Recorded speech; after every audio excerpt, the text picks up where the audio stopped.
Church की भूतनी। गांव संगराना में एक कैथलिक चर्च है जहां कुछ नन रहती हैं। वे लोगों की सेवा में ही अपना पूरा दिन बिता देती हैं।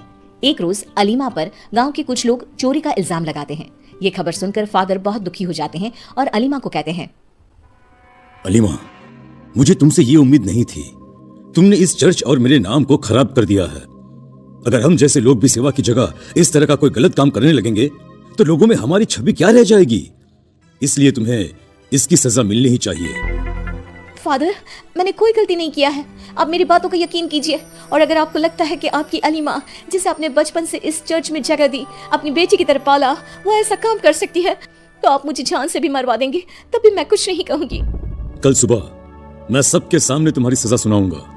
फादर अगली सुबह चर्च की बाकी नन और गांव के कुछ लोग जिन्होंने अलीमा पर इल्जाम लगाया था उन्हें बुलाते हैं। इस चर्च का नाम मैं खराब नहीं होने दूंगा। एंथोनी, तुम्हारे पैसे अलीमा ने चुराए हैं, इसलिए अलीमा को पास के अंधेरे जंगल में जो काली कोठरी बनाई है उसमें 25 दिन बिताने होंगे। थैंक यू फादर, मुझे पूरा यकीन था कि आप मेरे साथ न्याय करेंगे। अलीमा फादर की सजा को स्वीकार कर लेती है और उसी रात को फादर एंथनी के साथ अलीमा को काल कोठरी में बंद कर देते हैं। ये बात पूरे गांव को पता लग जाती है। उधर फादर भी अलीमा को ऐसी सजा देकर बहुत दुखी होते हैं। दिन यूं ही बीतने लगते हैं और अलीमा की सजा के 25 दिन पूरे होने के एक दिन पहले ही एंथोनी अंधेरी रात को उस कोठरी में जाकर अलीमा का गला दबा देता है और उसकी मौत हो जाती है। मर गई। मेरे रास्ते का कांटा हट गया और किसी को मुझ पर शक भी नहीं होगा। सबको लगेगा बंद अंधेरे कोठरी में घुट घुट कर मर गई होगी। एंथोनी वहां से चला जाता है। 2 दिन बाद अलीमा जब चर्च में वापस लौटती है तब फादर अलीमा को देखकर बहुत खुश होते हैं। ये बात जैसे ही एंथोनी को पता चलती है उसके पैरों तले जमीन खिसक जाती है। अरे, इसे तो मैंने अपने हाथों से ही मारा था। ये कैसे हो सकता है? ये जिंदा नहीं बच सकती। उधर चर्च की बाकी नन को बहुत अजीब लगता है। जब से ये अलीमा जंगल से आई है वो अजीब अजीब सा बर्ताव कर रही है। हाँ, मैं भी यही देख रही हूँ। उसकी आंखें खूनी नजर आती है, जैसे किसी के खून की प्यासी हो। वो किसी से बात भी नहीं करती। शायद उसे सदमा लग गया है, जिस तरह से उसे जंगल में अपने दिन बिताने पड़े थे। हाँ, वो जीसस के स्टैचू के पास भी नहीं जाती। लेकिन जो भी हुआ उसके साथ वो अच्छा नहीं हुआ। उधर एंथनी की डर से हालत इतनी खराब हो जाती है कि वो फादर से मिलने आता है। माय सन, क्या है? कोई बात है क्या? अचानक तुम यहाँ? फादर, ये अलीमा जिंदा कैसे हो सकती है? आप खुद ही सोचिए, कोई उस काली कोठरी में जिंदा बच सकता है क्या? ये अलीमा के शक्ल में कोई और है। हमें इस कोठरी में एक बार जाकर देखना चाहिए। ऐसा नहीं हो सकता है।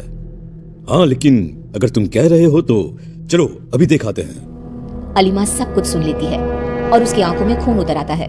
फादर और एंथनी कोठरी में जाकर देखते हैं लेकिन उन्हें कुछ नहीं मिलता। ये देखो एंथनी, ये कोठरी तो बिल्कुल खाली है। चर्च में जो है वो हमारी अलीमा ही है। ठीक है फादर, मैं चलता हूँ। एंथनी वहां से निकल जाता है और सोचने लगता है, अरे, ये नहीं हो सकता है। उसकी लाश कहाँ गई? तभी अलीमा वहां आ जाती है और कहती है, मेरी लाश ढूंढ रहे हो? अब उस कोठरी में तुम्हारी लाश मिलेगी सबको। मुझे माफ कर दो सिस्टर, मेरी लालच ने मुझसे ये सब करवाया है। अलीमा की शक्ल बदलने लगती है, गर्दन लंबी हो जाती है और आंखें बाहर की ओर आ जाती है। भूत, बचाओ, कोई बचाओ मुझे।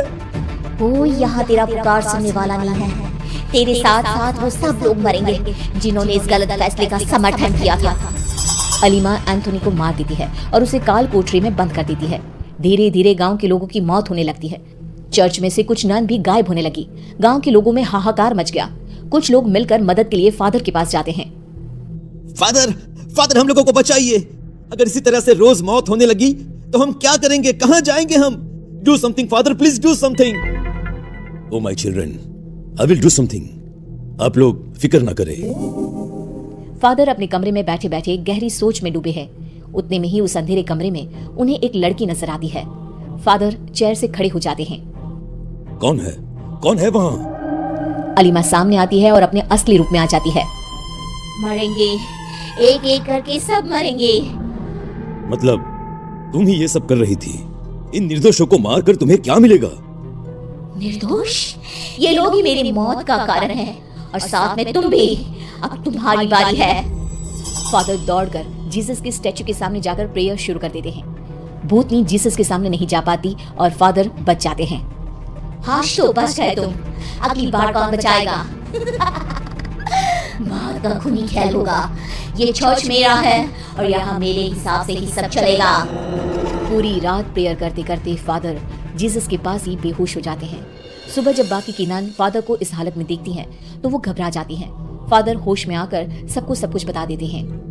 अलीमा मर चुकी है। उसकी आत्मा को हमें किसी भी तरह से वश में करना होगा। अगले हफ्ता ईस्टर डे आने वाला है।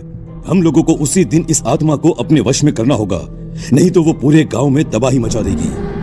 फादर दिन रात प्रेयर करते रहते हैं ताकि अलीमा की आत्मा उन्हें छू भी ना सके। भूतनी अंदर ही अंदर लाल पीली होती रहती है क्योंकि वो फादर को मार नहीं पा रही है। इसी तरह ईस्टर डे का दिन आता है और फादर गांव के आसपास के चर्च के फादरों को बुला लेते हैं। कैथोलिक चर्च में इतनी भीड़ देखकर अलीमा अपने कमरे से बाहर आती है। तभी सारी नन उसे घेर लेती हैं। सारे फादर और नन प्रेयर चालू कर देते हैं। अलीमा अपने असली रूप में आ जाती है और छटपटाने लगती है। तूने क्या सोचा? इस तरह तू मुझे कैद कर लेगा? कभी नहीं, मैं तुझे मारे बिना नहीं कैद होने वाली। अगर मेरी मौत से तेरी आत्मा को शांति मिल जाएगी तो इस गांव और अपने इस चर्च के लिए अपनी जान की कुर्बानी भी दे सकता हूँ। कम से कम ये खूनी खेल तो खत्म होगा। हाँ, मुझे बस तेरी मौत का इंतजार है, फिर मैं खुद ही यहाँ से चली जाऊंगी। तेरी मौत से ही मुझे सुकून मिलेगा। फादर खुद को आग लगा लेते हैं और मर जाते हैं। फादर की मौत से अलीमा को शांति मिल जाती है और उसकी आत्मा मुक्त हो जाती है, जिसके बाद गांव वाले और चर्च की सब नन मिलकर फादर के लास्ट राइट्स पूरे कर उन्हें चर्च के पीछे ही दफना देते हैं।